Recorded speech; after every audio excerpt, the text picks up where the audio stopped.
आदरणीय मंचासी, सभी महानुभाव, सभी शिक्षकगण एवं उपस्थित सभी बुद्धिजीवियों को मेरा नमस्कार। आज ही के दिन सन 1950 में डॉक्टर भीमराव अम्बेडकर की अध्यक्षता में हमारे देश को एक ग्रंथ भारतीय संविधान सौंपा गया।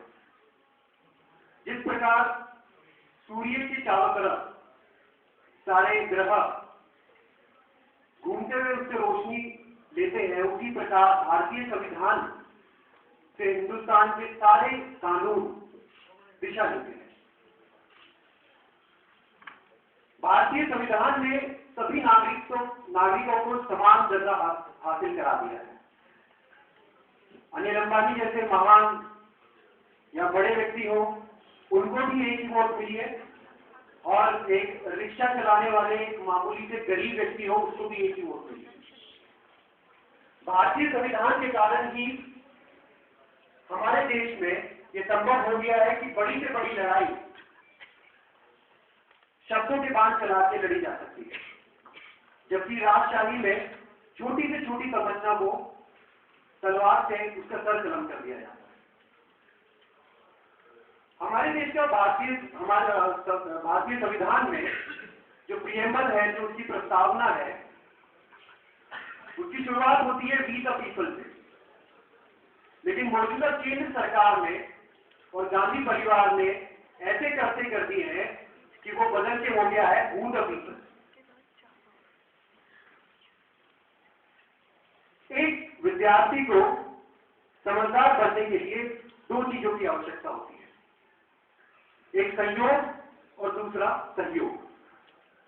संयोग का मात्र 1% होता है और संयोग का 99%।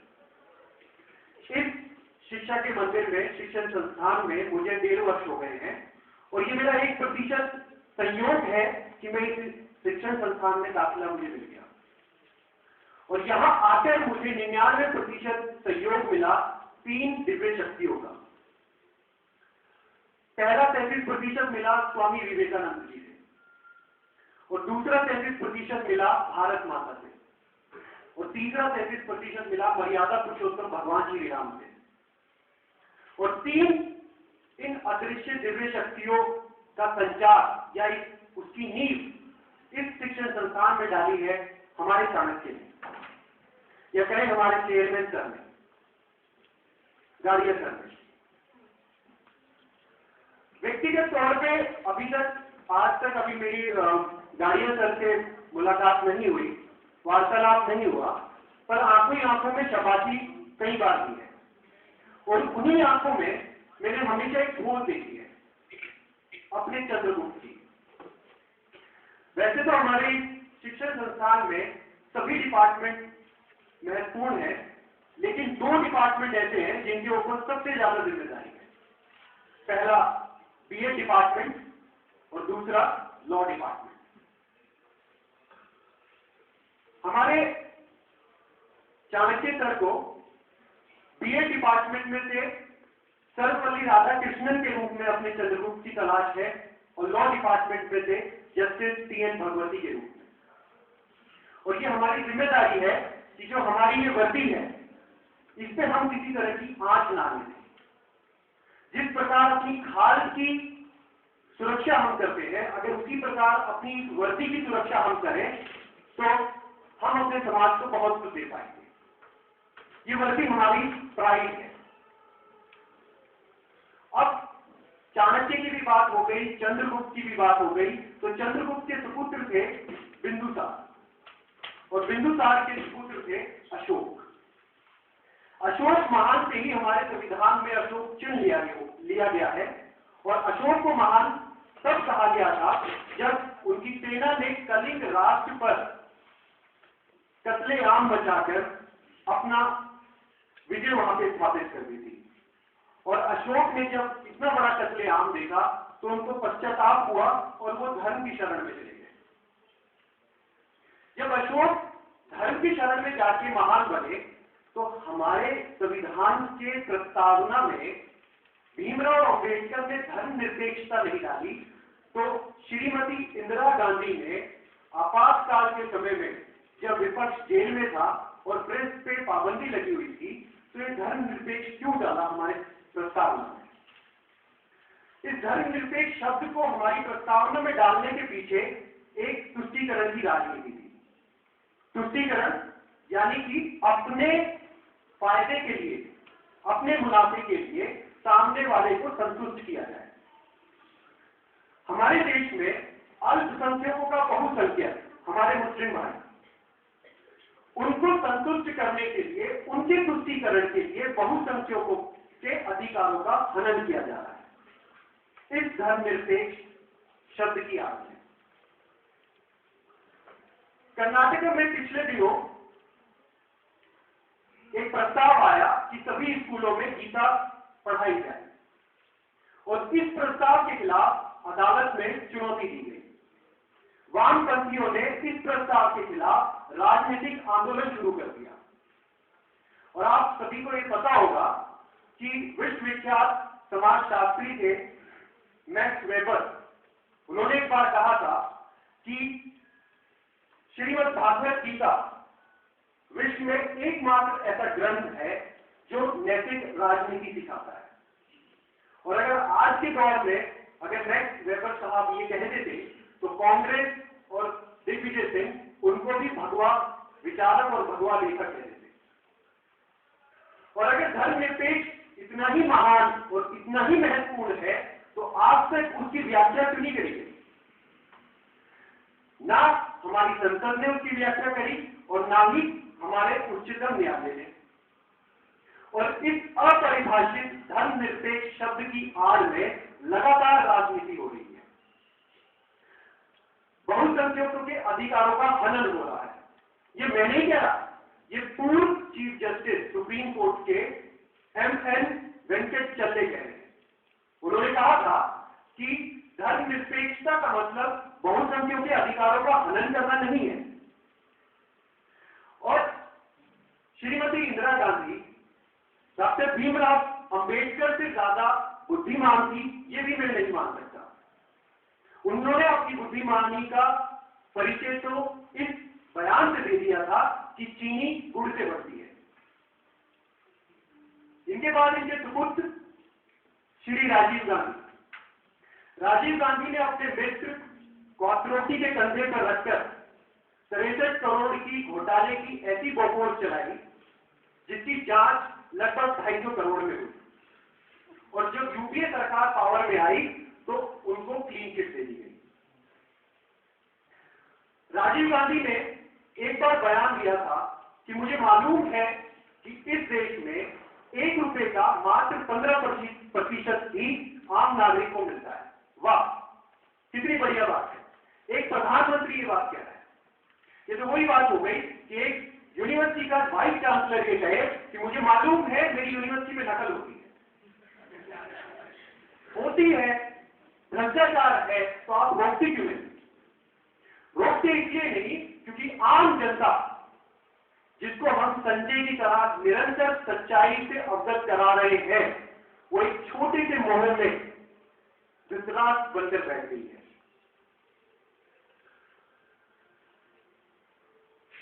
बहुत सारी ऐसी बातें हैं जिनसे अपनी आंखें मूंद कर बैठ गई है। यहां पर जितने भी व्यक्ति मौजूद हैं मुझे मिला के, हम सब अपनी मां से बहुत प्रेम करते हैं। लेकिन ये सच्चाई है, अगर हमारी सगी मां जिससे हम प्रेम करते हैं, अगर वो कोई रसगुल्ला अपने मुंह में डाले और उस रसगुल्ले को बाहर उगल दे, तो ये निश्चित है कि कोई भी सामान्य तौर पे उस रसगुल्ले को नहीं खाएगा।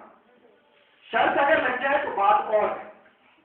लेकिन मधुमक्खी द्वारा उगले हुए शहद को हम सब चटकारे लगा के चाटते हैं, तो यह अज्ञानता नहीं तो और क्या है? हमारे देश में जब 2004 के लोकसभा चुनाव हुए थे, तो उसमें यूपीए को जीत मिली। उसके बाद श्रीमती सोनिया गांधी प्रधानमंत्री बनने का पूरा ख्वाब लेके बैठी थी और वो प्रधानमंत्री नहीं बन पाई। देश में ये प्रचार किया गया कि वो बहुत बड़ी त्याग की मूर्त है। आम जनता को आज तक ये नहीं पता कि वो प्रधानमंत्री इंडियन सिटीजनशिप एक्ट के कारण नहीं बन पाए, जो ये रोक लगाता है कि देश में कोई भी वो बाहरी नागरिक प्रधानमंत्री नहीं बन सकता जिसके अपने देश में हिंदुस्तानी नागरिक को प्रधानमंत्री बनने की इजाजत नहीं है। और इस इंडियन सिटीजनशिप एक्ट में अब इन्होंने अमेंड कर दिया है, पर हमें डर नहीं है, क्योंकि हम अपने चाणक्य के आशीर्वाद से 2013 तक बार काउंसिल में पहुंच जाएंगे।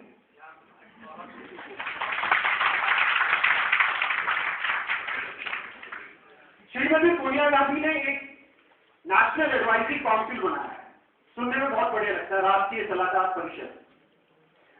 उस राष्ट्रीय सलाहकार परिषद ने एक बिल ड्राफ्ट किया जिसका नाम है कम्युनल वायलेंस प्रिवेंशन बिल।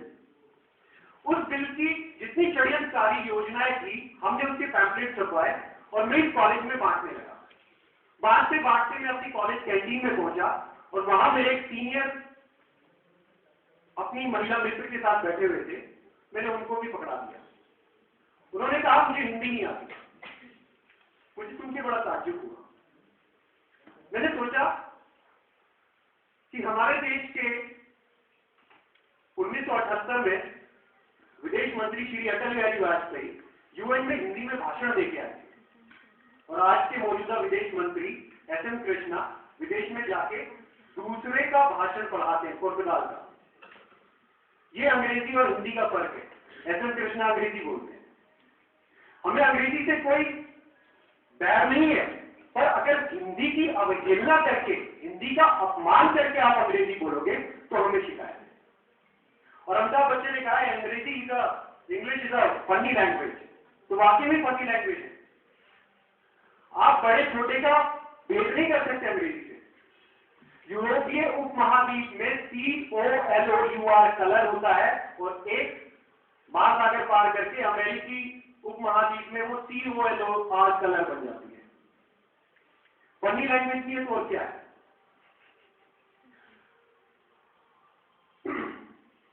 इसके बाद आते हैं अभिव्यक्ति की स्वतंत्रता पर। यह भी हमारे संविधान में है और इस स्वतंत्रता का सबसे ज्यादा इस्तेमाल या तो बॉलीवुड ने किया है या प्रेस ने किया है। पिछले दिनों कुछ साल पहले आशुतोष गोवरकर ने एक फिल्म बनाई थी जोधा अकबर, और उस जोधा अकबर में उन्होंने दिखाया था कि जोधा को अकबर से बहुत ज्यादा प्रेम था। मुझे समझ में नहीं आया कि जोधा उनके सपने में आई थी ये बताने के लिए, क्योंकि जिसको वो जोधा कह रहे थे वो जोधा नहीं थी। मैं अपने देश में अगर सबसे ज्यादा किसी प्रदेश में घूमा हूं तो वो राजस्थान है, और अगर ईमानदारी से अगर उन्हें फिल्म बनानी है तो राजस्थान में बापूजी महाराज पे बना के दिखाए, गोगाजी महाराज पे बना के दिखाए, महारानी पद्मावती से बना के दिखाए, नहीं बनाएंगे। मीडिया जिसने भी इस अभिव्यक्ति की स्वतंत्रता का इस्तेमाल किया, इसके पास बहुत बड़े बड़े सूत्र हैं, हर खबर निकाल आती है। पर पिछले दिनों देश की एक महत्वपूर्ण महिला का अमेरिका में इलाज हुआ है, उसकी खबर इनको नहीं लगी कि देश के खर्चे पे कौन सा इलाज हुआ है। ये मीडिया के सूत्र को आप तक नहीं पता चलता।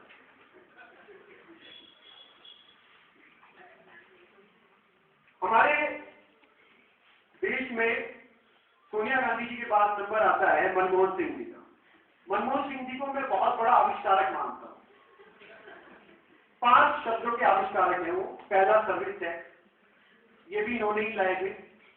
जब लाए थे 4-5 चीजों पे लगता था, आज 100 से ज्यादा चीजों पे लगता है।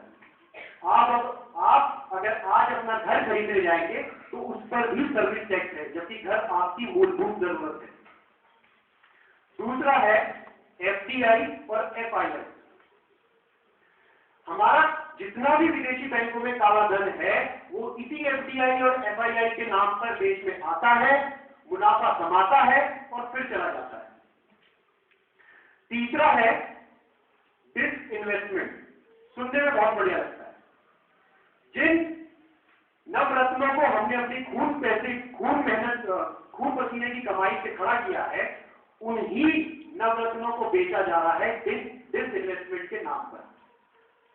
तीसरा है माइक्रो फाइनेंस।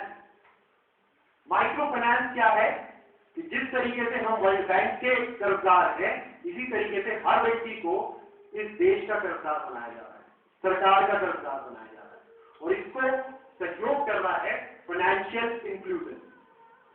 फाइनेंशियल इंक्लूजन मतलब हर व्यक्ति को बैंक से जोड़ा जाएगा। क्यों जोड़ा जाएगा? जब देश की 80% आबादी मात्र 20 रुपए रोज कमाती है, तो बैंक में जुड़ के करेगा क्या? आप हर व्यक्ति को कमाने का मौका दीजिए जिससे वो स्वाभिमान के साथ जी सके। बैंक से जोड़ के क्या होगा? मनमोहन सिंह जी ने पूरे देश को पतीले का रूप दे दिया है, और हम मिडिल क्लास फैमिली जो अपनी खून मेहनत की कमाई से धन अर्जित करते हैं और टैक्स देते हैं, उस टैक्स से उदाहरण के तौर पे अगर मान लीजिए दूध खरीदा जाता है और उस पतीले में डाला जाता है, तो उसकी उसको आंच देने के लिए वर्ल्ड बैंक से जो ईंधन खरीदा जाता है, वो उससे वो जब जलाया जाता है और दूध पकता है, पकने के बाद जब उसमें मलाई जमती है, तो उस मलाई का मूल्य होता है 50 पैसे, जिसको खाता है नेता, अधिकारी, बॉलीवुड, क्रिकेट और हमारे व्यापारी। और नीचे जो खुर्चियां लग जाती है उसे खाता है बिलो पॉवर्टी लाइन, जिसका मूल्य है 30 पैसे, और बीच में जो पनियल दूध बचता है 20 पैसे का, वो वापस हमें मिल जाता है। अंत में श्री 1008 रॉयल खान उर्फ राहुल गांधी। मैं कई बार यहां से अपने घर गया हूं, पैदल गया हूं, आप सब भी जाते होंगे, सबको पता होगा कहां कितने गड्ढे हैं। पर एक अमीर आदमी अगर उन गड्ढों का जानकारी हासिल करेगा तो वो सर्वे करवाएगा। ऐसा ही सर्वे राहुल गांधी कर रहे हैं देश में घूम के। पैराशूट से उतरे हुए जितने भी राजनेता हैं, इनका उदाहरण इसी बात से लिया जा सकता है कि जब फ्रांस में क्रांति हो रही थी और जनता सड़कों पर आ गई थी, तो वहां की एक राजकुमारी ने अपने नौकर से पूछा कि ये क्या हो रहा है। नौकर ने कहा कि जनता रोटी मांग रही है। तो राजकुमारी ने कहा तो ब्रेड क्यों नहीं खा लेते? अंत में अति ना होते हुए, इति करते हुए मैं इतना ही कहना चाहूंगा कि हमें अज्ञानता को दूर करके अपने देश की सच्चाई को जानना चाहिए और देश के हर क्षेत्र में पूर्ण योगदान देना चाहिए। जय हिंद, जय भारत।